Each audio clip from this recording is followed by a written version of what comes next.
Hello बच्चों, क्या हाल चाल, कैसे हैं? अच्छे हैं। चलिए, अच्छे रहिए, पढ़ते रहिए। तो आइए शुरू करते हैं। आज का सब्जेक्ट हमारा है इनकम टैक्स।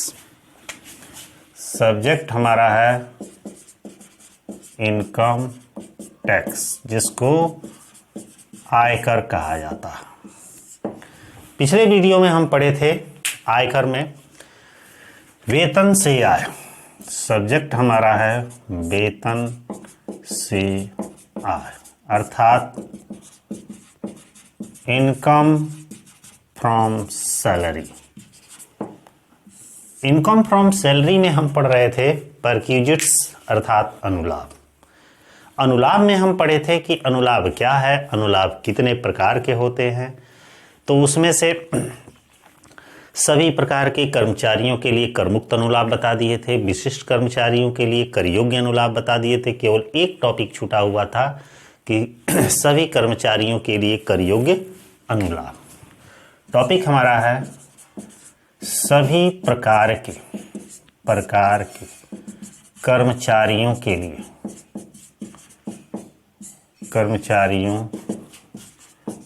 लिए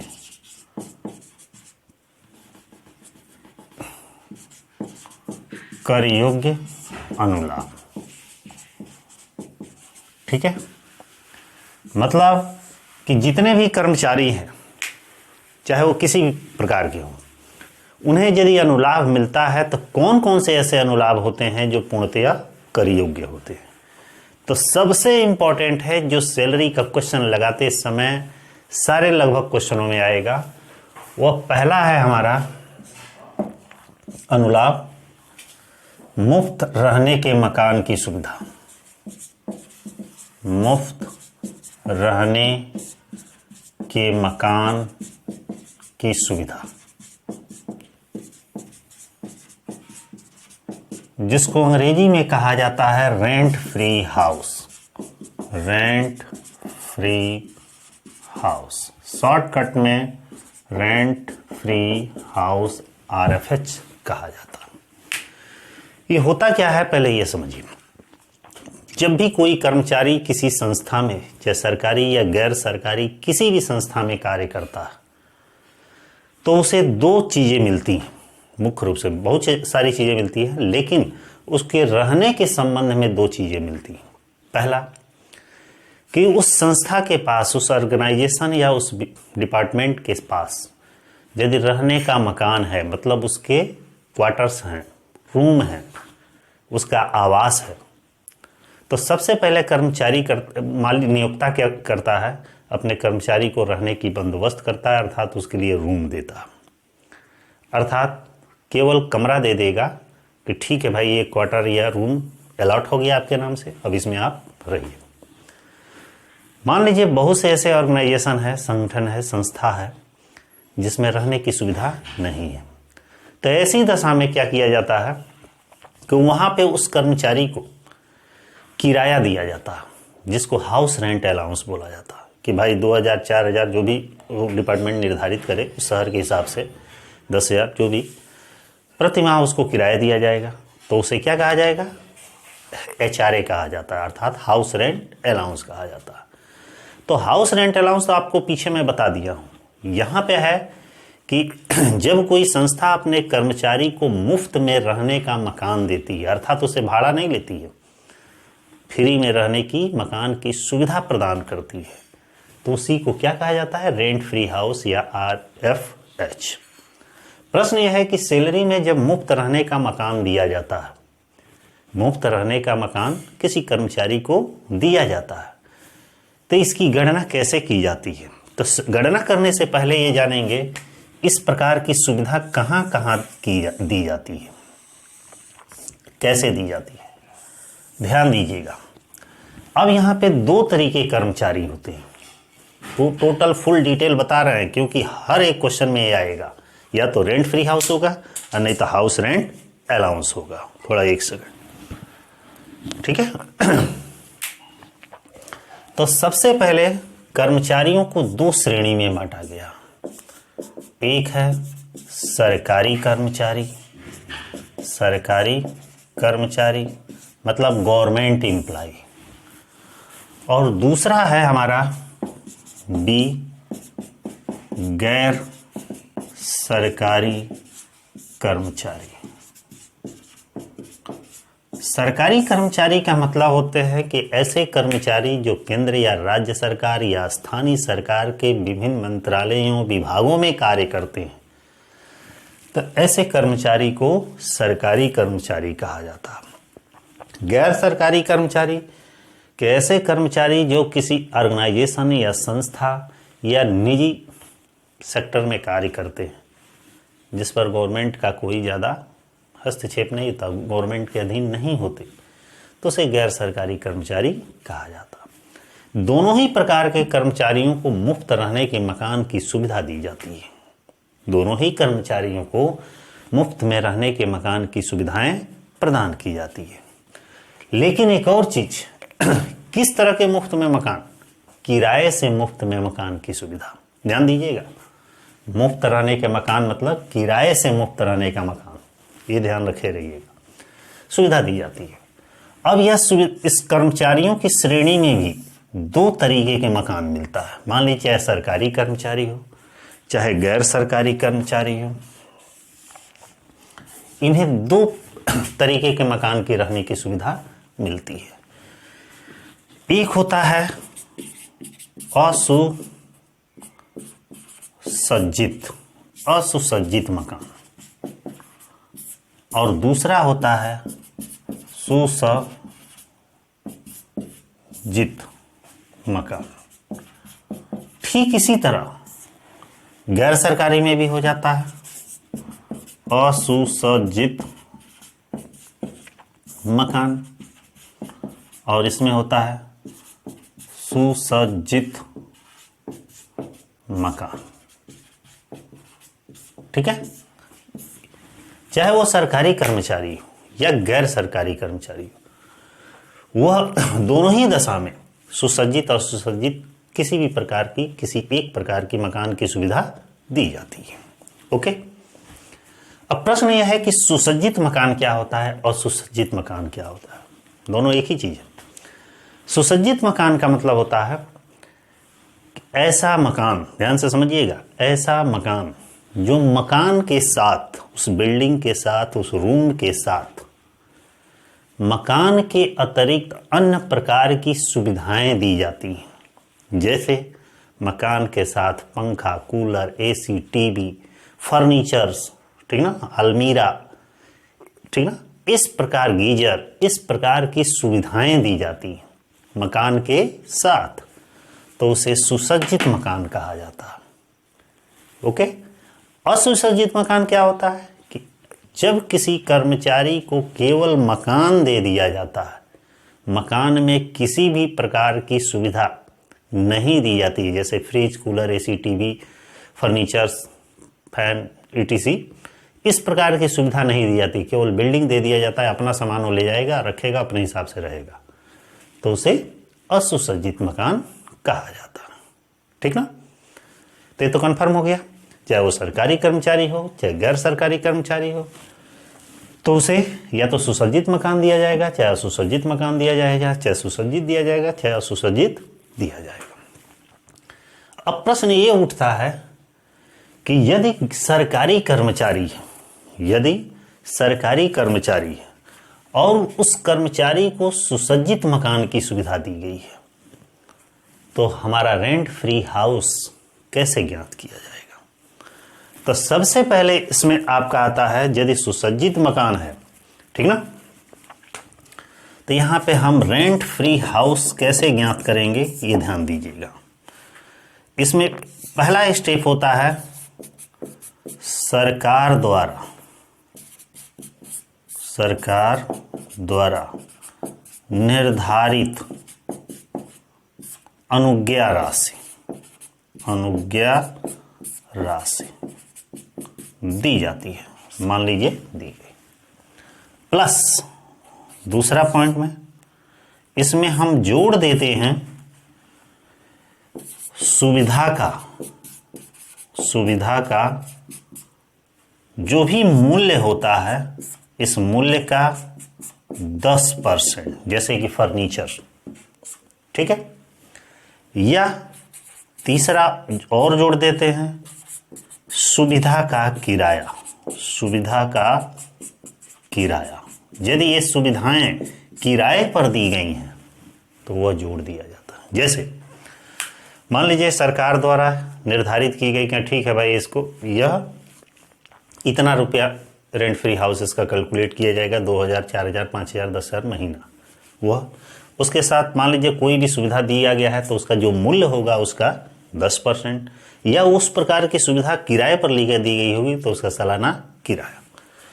अब इन तीनों को जोड़ा जाएगा तो यही कहलाएगा, थोड़ा सा मिस्टेक हुआ है बाबू, असुसज्जित मकान है ना, इसके लिए सॉरी, आप लोग का थोड़ा सा मिस्टेक हो गया। मैंने समझा कि यह सुसज्जित मकान है, ठीक है। हाँ, असुसज्जित मकान है तो वहाँ सरकार द्वारा निर्धारित अनुज्ञा राशि ही दी जाती है, इसके अलावा कुछ नहीं दिया जाता है, और यही कहलाता है रेंट फ्री हाउस। ओके, किस दशा में? असुसज्जित मकान में। सुसज्जित मकान में क्या होता है? सरकार द्वारा निर्धारित अनुज्ञा राशि, अनुज्ञा राशि क्या, कितना? पूरी राशि प्लस इसमें जोड़ी जाती है सुविधा के मूल्य का 10% प्लस सुविधा का किराया, सुविधा का किराया, तीनों जोड़ दिया जाएगा, जो आएगा वही हमारा रेंट फ्री हाउस होगा। सुसज्जित मकान में जो सरकार निर्धारित कर दे कि भाई 2000, 5000, 7000 जितना राशि है, या प्लस जितना भी सुविधा दिया जाएगा उसके वैल्यू का, उसके मूल्य का 10%, प्लस यदि इस प्रकार की सुविधाएं किराए पर दी गई हैं तो वह किराया, तीनों जोड़ दिया जाएगा तो सुसज्जित मकान का रेंट फ्री हाउस आ जाएगा। और असुसज्जित में जानते ही हैं, सरकार द्वारा जो निर्धारित अनुज्ञा राशि है केवल वही। अब बारी आती है गैर सरकारी कर्मचारी की दशा में। यदि गैर सरकारी कर्मचारी है और असुसज्जित मकान है तो वहां पे क्या दिया जाता है? पहला स्टेप ध्यान से समझिएगा, यदि शहर की जनसंख्या, ध्यान दीजिएगा, शहर की जनसंख्या 10 लाख से कम है,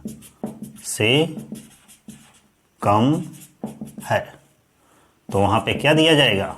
वेतन का 7.5%। कोई दिक्कत?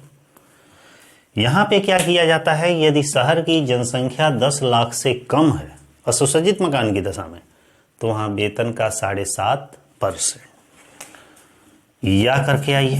दूसरा कंडीशन है इसमें कि यदि शहर की जनसंख्या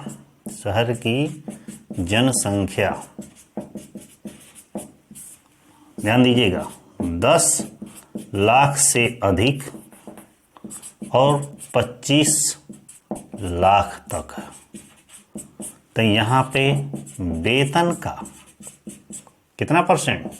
10%। ओके। और तीसरा कंडीशन है यदि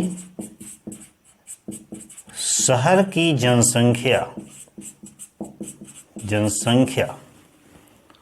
कितना? 25 लाख से अधिक है, तो यहां क्या दिया जाता है? वेतन का 15%। ठीक है, यहां पे कुछ नहीं निकालना है, केवल हमें निकालना है, देखना है ये गैर सरकारी कर्मचारी की दशा में, असुसज्जित मकान की दशा में, कि जान जाएंगे कि जब गैर सरकारी कर्मचारी है और सुसज्जित मकान की सुविधा मिला है तो देखा जाएगा कि वो किस शहर में रह रहा है। यदि उस शहर की आबादी 10 लाख से कम होगी तो वहाँ वेतन का 7.5%। ठीक ना। यदि शहर की आबादी 10 लाख से अधिक, 25 लाख से कम या 25 लाख तक होगी तो वेतन का 10%। और यदि शहर की आबादी 25 लाख से अधिक है तो वेतन का 15%। ये भी ध्यान दीजिएगा कि यदि प्रश्न में आबादी 9 दी गई हो तो ऐसी दशा में यदि शहर की आबादी क्वेश्चन में आपके 9 दी गई हो तो वहाँ यह माना जाएगा कि वहाँ वेतन का 15% ही रेंट फ्री हाउस होगा। क्लियर? इसमें और कुछ जोड़ा नहीं जाएगा। ठीक इसी तरह सुसज्जित मकान की दशा में है तो सेम यही प्रोसेस है गैर सरकारी कर्मचारी की दशा में, वेतन का 7.5%। दूसरा चीज़, यहाँ भी शहर की जनसंख्या 10 लाख से अधिक 25 लाख तक है तो वेतन का 10%। इसमें भी वही है कि जैसे शहर की जनसंख्या 25 लाख से अधिक है तो यहाँ वेतन का 15%। सेम वही चीज़, बस अंतर क्या है दोनों में सुसज्जित वाले में, इसके अतिरिक्त इसमें जोड़ा जाता है। क्या जोड़ा जाता है? सुविधा के मूल्य का 10%। ठीक है, यह जोड़ा जाएगा। प्लस एक और चीज, सुविधा का किराया यह जोड़ा जाएगा। तीनों जोड़ दिया जाएगा तो यही हमारा रेंट फ्री हाउस होगा। सुविधा का मूल्य जो अभी शुरू में बताए थे, ये है ना कि यदि मकान के साथ कोई सुविधाएं दी गई हैं तो उसका जो वैल्यू होगा उस वैल्यू का 10%, प्लस सुविधाएं यदि किराए के रूप में दी गई है तो वह किराया। तीनों ही जोड़ने के बाद से ध्यान दीजिएगा, ये तीनों में से कोई एक ही होगा, ये तीनों में से कोई एक ही होगा एक क्वेश्चन में। ऐसा नहीं कि तीनों ही फॉलो होगा, केवल एक होगा। तो ये तीनों ही जोड़ दिया जाएगा, जोड़ने के बाद जो आएगा हमारा रेंट फ्री हाउस होगा। अब प्रश्न एक चीज का और उठता है, यहां लिखा है कि वेतन का 7.5%, वेतन का 10%, वेतन का 15%। अब यहां वेतन अर्थात सैलरी मीन्स क्या होगा, तो ध्यान दीजिएगा। यहां पे सैलरी से माने वेतन का मीन्स क्या होगा, किसको किसको मिलाकर वेतन बनेगा। ध्यान दीजिएगा, सबसे पहले मूल वेतन प्लस महंगाई वेतन, ठीक ना, प्लस महंगाई भत्ता सेवा शर्त के अंतर्गत, ठीक है, plus bonus plus commission plus सभी कर योग्य भत्ते, ठीक ना, कर योग्य भत्ते प्लस सभी नगद प्राप्तियां। इतने चीजों को जोड़ने के बाद से हमारा क्या तैयार होगा, सैलरी तैयार होगा। मतलब basic salary, dearness allowance as a condition के, बोनस, कमीशन और सभी taxable allowances and all cash receipts, ये सभी जोड़ने के बाद जो आएगा वो हमारा वेतन अर्थात सैलरी कहलाएगा। इसी सैलरी का 7.5%, 10% और 15% ज्ञात किया जाएगा, न कि मूल वेतन का। ठीक ना।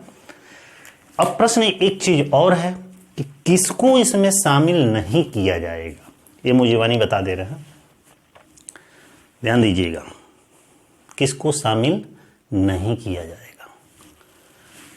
तो सबसे पहले जान जाइए, किसी भी प्रकार के अनुलाभ या सुविधाओं के मूल्य को रेंट फ्री हाउस निकालते समय शामिल नहीं किया जाता है। मतलब जितने भी अनुलाभ होते हैं, अनुलाभों को रेंट फ्री हाउस निकालते समय शामिल नहीं करेंगे। और किसको नहीं करते हैं, जितने भी कर मुक्त भत्ते होते हैं, एग्जम्प्टेड अलाउंसेस होते हैं, उनको भी शामिल नहीं करते हैं। और किसको शामिल नहीं करते हैं, यदि कोई कर्मचारी एडवांस सैलरी लिया है, अग्रिम एडवांस सैलरी लिया है, तो इसे भी शामिल नहीं करते हैं। यदि और किसे नहीं करेंगे, यदि कोई कर्मचारी का बकाया सैलरी है, कालसीन एरियर्स, तो उसको भी शामिल नहीं करेंगे। ध्यान दीजिएगा, बकाया सैलरी, अग्रिम एडवांस सैलरी, और एग्जम्प्टेड अलाउंसेस और परक्विजिट्स अर्थात तनूर लाभ, इनको शामिल नहीं किया जाता, बाकी सबको शामिल किया जाता। ओके, तो ये तो था आपका पूरा चार्ट रेंट फ्री हाउस का। मैं चाहूँगा कि एक छोटा सा एग्जाम्पल भी बता दें इसी पे, ताकि और कॉन्फिडेंस से आप क्वेश्चन को लगा सकें। तो एग्जाम्पल बताने के लिए हमें मिटाना पड़ेगा, लेकिन मैं कुछ सेकंड का समय दे रहा हूँ, चाहे तो आप नोट कर सकते हैं, फिर उसके बाद मिटा रहे हैं।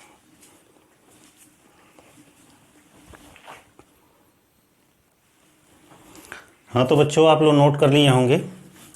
नोट करने के बाद से मैं एक क्वेश्चन बता रहा हूँ, एग्जाम्पल रेंट फ्री हाउस का। ध्यान दीजिएगा, एग्जाम्पल मैंने आपके बोर्ड पे लिख दिया है। एग्जाम्पल है कि राम एक अध्यापक है। इससे कंफर्म नहीं हो रहा है कि ये सरकारी कर्मचारी है कि गैर सरकारी कर्मचारी है। कह रहा है गत वर्ष 19-20 में उनका वेतन, मूल वेतन 30,000 रुपये प्रति माह, महंगाई भत्ता 5,000 रुपये प्रति माह मिलता है, लेकिन 40% ही सेवा शर्त के अंतर्गत है। 1,000 रुपये प्रति माह भोजन भत्ता मिलता है। उसे एक बच्चे की शिक्षा भत्ता भी मिलता है, 650 एक बच्चे का प्रति माह मिलता है। उसका 30,000 रुपया आयकर नियोक्ता ने चुकाया। उसे एक किराया मुक्त मकान की सुविधा भी मिली हुई है। कह रहा है मेरठ, वो मेरठ में रहता है। मेरठ की जनसंख्या 30 लाख है। ध्यान दीजिएगा, यदि क्वेश्चन में आपका लिख दिया है कि वह सरकारी कर्मचारी है, तो सरकारी कर्मचारी का रूल लागू होगा। यदि क्वेश्चन में लिखा है कि उत्तर प्रदेश सरकार, राजस्थान सरकार, पंजाब सरकार या किसी स्टेट की सरकार या केंद्र सरकार का एम्प्लाई है, तो भी वो सरकारी कर्मचारी है। लेकिन क्वेश्चन में ऐसी सूचना नहीं दी गई है, तो समझिएगा वह गैर सरकारी कर्मचारी है। हो सकता है कि एकदम कन्फर्म ना हो आपसे, तो यदि क्वेश्चन में यदि किसी शहर की आबादी लिख दी गई है, जनसंख्या, तो समझिएगा वो गैर सरकारी कर्मचारी है। जैसे कि इस क्वेश्चन में लिखा है कि शहर की आबादी 30 लाख है, इसका मतलब ये गैर सरकारी कर्मचारी है, सरकारी कर्मचारी नहीं। अब प्रश्न ये भी है कि यह सुसज्जित मकान है कि असुसज्जित मकान है। क्वेश्चन में कहीं भी नहीं लिखा है कि यह सुसज्जित मकान है, तो समझिएगा असुसज्जित मकान है। ठीक ना? आइए इसे हल करते हैं। तो असुसज्जित मकान का क्या रूल होता है? असुसज्जित मकान का रूल ये होता है कि वेतन का 7.5, 10 या 15%। अब प्रश्न है कि यहाँ पे कितना परसेंट लगेगा। यहाँ पे 30 लाख वहाँ की जनसंख्या है, तो वेतन का 15%। तो सबसे पहले हम रेंट फ्री हाउस ज्ञात करेंगे। तो सबसे पहले हम निकालेंगे सैलरी। सैलरी में क्या क्या है? प्रश्न में कह रहा है कि उसका मूल वेतन 30,000 रुपया प्रति माह। तो सबसे पहले लिखेंगे बेसिक सैलरी। ठीक है, कितना?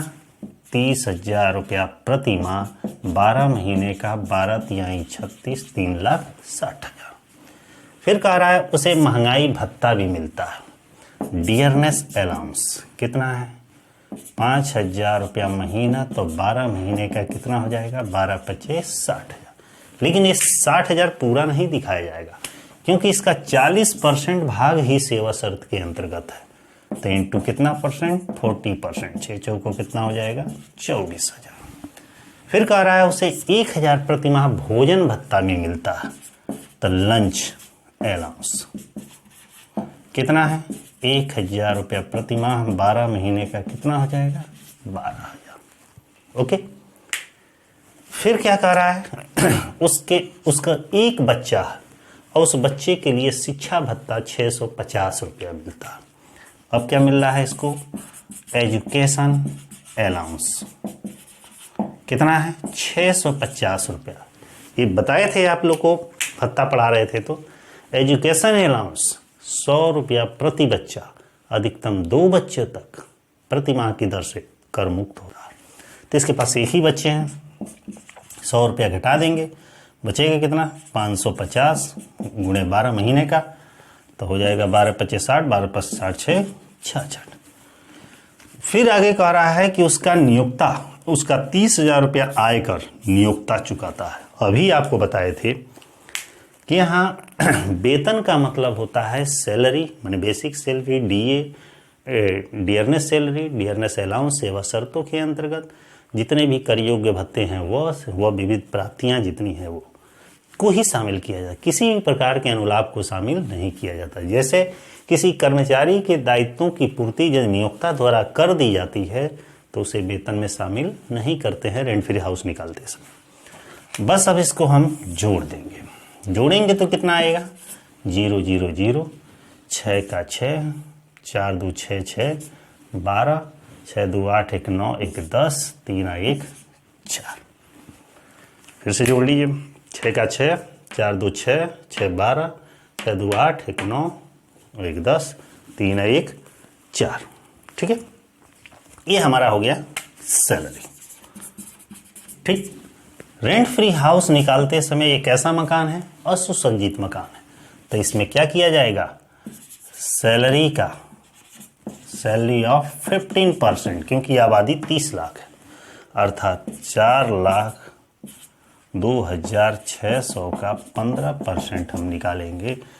0 खत्म, 15 6 की 90, 15 दूनी 30, 30 9 39, 45 चौको 60। यही हमारा आएगा रेंट फ्री हाउस। कोई दिक्कत? थोड़ी देर के लिए मान के चलिए कि यहां पे लिखा रहता कि फर्नीचर की लागत 50,000, तब ये क्या हो जाता, सुसज्जित मकान है, अर्थात उसे फर्नीचर की सुविधा भी दी गई है। तब यहां पे क्या करते, ऐड कर देते हम, दिया रहता तब, नहीं तो यहीं पे फाइनल हो गया, ऐड 10% ऑफ फर्नीचर। कितना है, 50,000 है, इसका इंटू 10% कितना हो जाएगा, 5,000। ये हो जाएगा 390, 5 और 6। थोड़ी देर के लिए मान के चलिए कि यहां पे और कुछ लिखा रहता, गीजर का किराया 1,000 रुपया प्रति माह। तब क्या करते हैं, इसको भी हम ऐड कर देते हैं, इसको भी ऐड कर देते हैं। लिखा जाता है गीजर रेंट कितना, 1,000 रुपया प्रति माह, 10% के रेट से, 10% सॉरी 12 महीने का है 12,000। ये हमारा हो जाएगा 390, 5 2 7, 6 1 7। यह हमारा कहलाता रेंट फ्री हाउस। कोई दिक्कत? ये आपका फुल क्वेश्चन है, लेकिन ये जो भी बताया है गैर सरकारी कर्मचारी के लिए बताया है। सरकारी कर्मचारी का तो एकदम सो सिंपल है। सिंपल कैसे है कि बस गवर्नमेंट द्वारा जो निर्धारित किया गया लिखा रहेगा 2,000 3,000, तो 2,000 3,000 गुणे 12, बस खत्म। असुसज्जित मकान पे जैसे सुविधा का मूल्य दिया गया तो उसमें जोड़ देंगे, और कुछ नहीं। जो दिक्कत आएगी आपको गैर सरकारी कर्मचारी की दशा में आएगी। तो इसी के साथ हमारा रेंट फ्री हाउस समाप्त होता है। हमारा वीडियो कैसा लगा, लाइक और कमेंट के माध्यम से आप जरूर बताएंगे, क्योंकि आपको क्वेश्चन लगाते समय ज़्यादा परेशानी न हो, इसलिए आपको मेन जो भी पॉइंट्स हैं सब बता दिए जा रहे हैं। और वीडियो देखने के बाद लाइक करना न भूलिएगा, ठीक है। तथा साथ में अपने फ्रेंडों को अधिक से अधिक थोड़ा शेयर कर दीजिए ताकि वो भी जान जाए, और जो हमारे चैनल पर नए हैं तो चैनल को एक बार सब्सक्राइब जरूर कर दें, ठीक है। इसी के साथ आज का वीडियो समाप्त होता है, फिर अगले वीडियो में कल मिलते हैं, तब तक के लिए बाय।